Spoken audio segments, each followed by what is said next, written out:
श्री गणेशाय नमः। ओम श्री सरस्वतीय नमः। ओम श्री गुरुभ्यो नमः। श्लोक नंबर 34 से पाठ करेंगे। 34।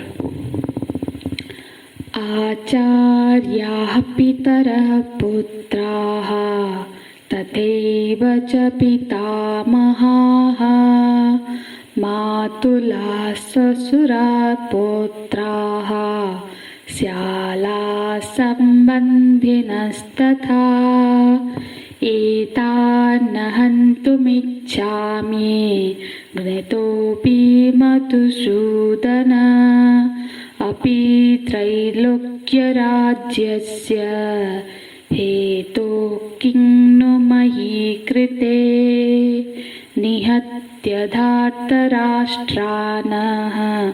का प्रीतिः स्यात् जनार्दन पापमेवाश्रये तस्मान् हत्वेतानाततायिनः हत्वेतानाततायिनः।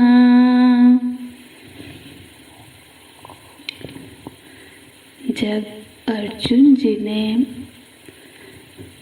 धर्म का विवेक किया तब उन्हें ऐसे लगने लगा कि हम जो राज्य, जो भोग सुख चाहते थे, वो जिनके लिए चाहते थे, वो सबके सब तो अपने प्राणों की आशा त्याग करके इस युद्ध क्षेत्र में खड़े हैं।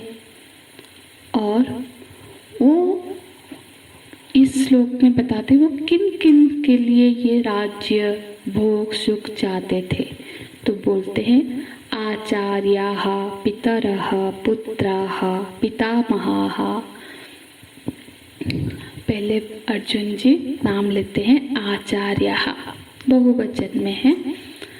जो आचार्य गण जिनसे उन्होंने विद्या का, ज्ञान का, शास्त्रों का अध्ययन किया है, उनके लिए, जिनके चरणों में उनका जीवन समर्पित होना चाहिए, जिनके लिए वो धन चाहते थे ताकि वो आचार्य ऋणों से उऋण हो सके, गुरुकुल की स्थापना करके वो ज्ञान दूसरे पीढ़ियों तक पहुंचा सके। और उन आश्रमों में जब आचार्य लोग धर्म का अनुष्ठान करें तो वो धन के सहयोग से सारे धर्म अनुष्ठान करा सके। तो धन उनको इसके लिए चाहिए है, आचार्यों के लिए चाहिए था, पितरों के लिए जो अपने बड़े हैं, क्योंकि बड़ों ने जीवन भर इस राज्य को संभाल रखा। तो अब वो सारे धन से उनको वो सुख सुविधाएं देना चाहते थे पुत्रों के लिए, ताकि भविष्य में उनका भविष्य सुरक्षित रहे। पितामह, जो पितामह अपने पूरी जीवन हस्तिनापुर की रक्षा के लिए बिताए हैं, तो अर्जुन जी के मन में यही भाव होगा कि जब हमें ये राज्य प्राप्त होगा तब पितामह निश्चिंत से अपने धर्म साधना बना करेंगे। मातुलाः स्वसुराः पौत्राः, तो इन सब के प्रति जो उनके कर्तव्य थे, माताएं, उनके भात्रें, उनके जो ससुर सारे हैं, पौत्रे हैं, उनके साला सारे, उन सारे संबंधियों के लिए वो धन चाहते थे ताकि उनके प्रति उनका जो जो कर्तव्य था उसका वो निर्विघ्न से निर्वाह कर सके। इसीलिए तो वो धन सुख सुविधा चाहते थे। यहाँ पे अर्जुन जी ने बिल्कुल अपना नाम कहीं पे भी नहीं रखा है, पर ये सब के सब तो आज युद्ध क्षेत्र में खड़े हैं, इसलिए बोल रहे हैं भगवान न एतान न हन्तुम इच्छामि, मैं इन लोगों को, अपने परिजनों को बिल्कुल भी मारना नहीं चाहता हूँ। न हन्तुम् इच्छामि। उनको मारना नहीं चाहता हूँ। हालांकि अर्जुन जी को पता है कि युद्ध में मनुष्य की प्रवृत्ति युद्ध में दो तरह से होती है। एक तो जो अनिष्ट की निवृत्ति के लिए, माने जो कोई हमारा अनिष्ट करने जा रहा था उससे हमको बचाने के लिए, जो क्रोध का सफल, अपने क्रोध को सफल बनाने के लिए, और दूसरा इष्ट की प्राप्ति के लिए, मतलब लोभ की जो पूर्ति हो के लिए, मतलब जो हमको चाहिए उसकी प्राप्ति के लिए, दोनों के लिए ही युद्ध होता है। परंतु अर्जुन जी यहाँ दोनों बातों का निषेध कर रहे हैं। बोल रहे घ्नतोपि मधुसूदन, अगर हमारे ये जो सारे कुटुंबजन यहाँ पे खड़े हैं, यदि वो अपने अनिष्ट की निवृत्ति के लिए क्रोध में आकर मेरे पर प्रहार करके मेरा वध भी कर दे, चाहे वो कुछ भी करे, तब भी मैं अपने अनिष्ट की निवृत्ति के लिए क्रोध में आकर उनको मारना नहीं चाहता हूँ। और दूसरा, अगर ये अपने इष्ट की पूर्ति के लिए राज्य के लोभ में आकर मुझे मारना चाहे, मुझे मारे, तब भी अपने इष्ट की प्राप्ति के लिए, मतलब मैं लोभ में आकर इनको मारना नहीं चाहता हूँ।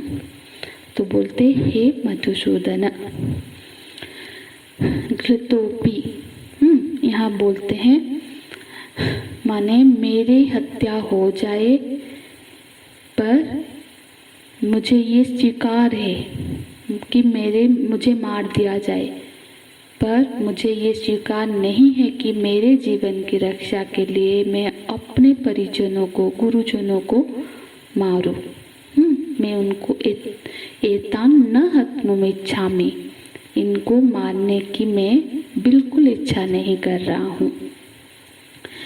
मेरा वध हो जाए तब भी हे मधुसूदन, यहाँ पे मधुसूदन संबोधन करते हुए वो ये बता रहे कि आपका नाम मधुसूदन है, आपने मधु कैटव राक्षस को मारा था, आपने तो राक्षस को मारा था, पर यहाँ पे तो मेरे सामने अपने परिजन हैं, भीष्म पितामह है, द्रोणाचार्य जी है, कृपाचार्य जी, और ये लोग राक्षस नहीं है, तो मैं इनका वध कैसे कर दूं हे मधुसूदन। तो बोलते हैं अपि त्रैलोक्य राज्यस्य, एक तो चाहे वो मुझे प्राण से मार डाले तब भी नहीं मैं युद्ध करूंगा, और दूसरा, एक तो था क्रोध और दूसरा था लोभ।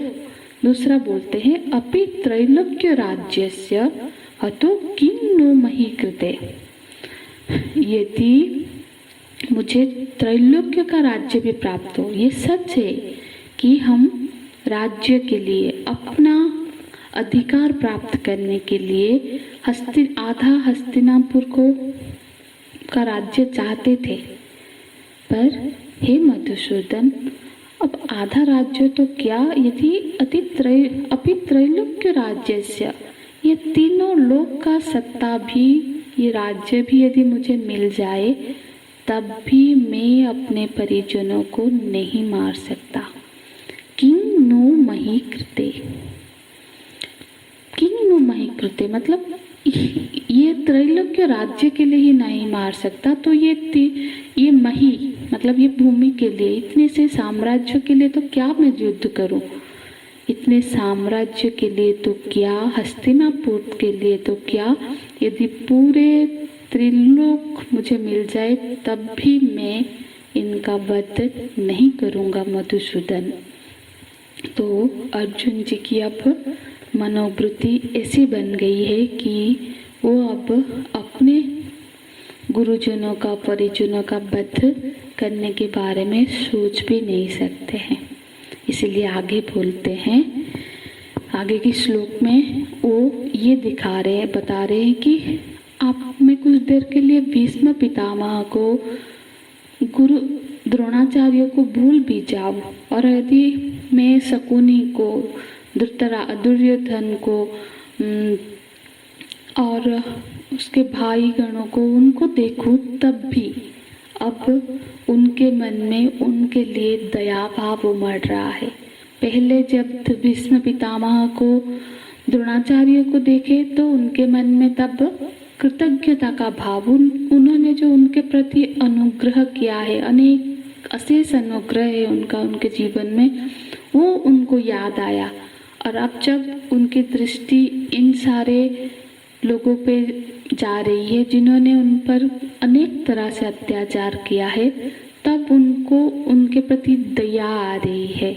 तो यहाँ पे बोलते हैं, दया का भाव उमड़ रहा है तो बोलते हैं निहित्य धार्त राष्ट्रान। ये जो धार्त राष्ट्रान, ये जो धृतराष्ट्र के पुत्र है, निहित्य, इनको मार के, निहित करके, इनको मार के, धार्तराष्ट्र न का प्रीति स्यात् जनार्दन, हमको कौन सी प्रीति, कौन सा सुख प्राप्त होगा हे जनार्दन। यहाँ जनार्दन का संबोधन करते हैं। जनार्दन कौन है?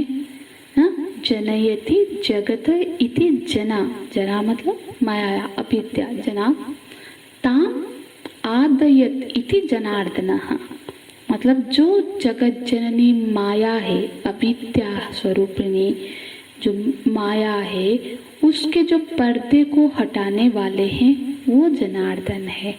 तो हे जनार्दन, आप तो सारे माया के, सारे अज्ञान को हटाने वाले हो, तो आप ही बताओ कि इन लोगों ने जो सारी दृष्टता की है उसके लिए क्या मैं उसको भूल के इनको क्षमा नहीं कर सकता? अब उनके मन में दया का भाव उमड़ रहा है। इन लोगों को मार के हमको क्या सुख प्राप्त होगा? तो हमें इनको मारने में कोई रुचि नहीं है। धार्तराष्ट्रान नित्य, तो बोल रहे हैं यहाँ पे कि आगे कि पाप मेवाश्रये दस्मान अस्मान, हमको पाप लगेगा, हम पाप का आश्रय हम लोग हो जाएंगे। बोल रहे पाप मेवा आश्रय दस्मान, तो हम जो पाप है, यदि हम लोगों ने इन लोगों को मारा तो फिर जो पाप है वो हम पे आश्रय कर लेगा, मतलब हमको पाप लगेगा। तो हत्वा एतान आततायी नाम, यहाँ पे अर्जुन उनको आतताई बोलते हैं, मतलब वो मानते हैं कि ये सारे जो जिन लोगों को मैं मारने के लिए तैयार नहीं हो रहा हूँ वो आतताई है।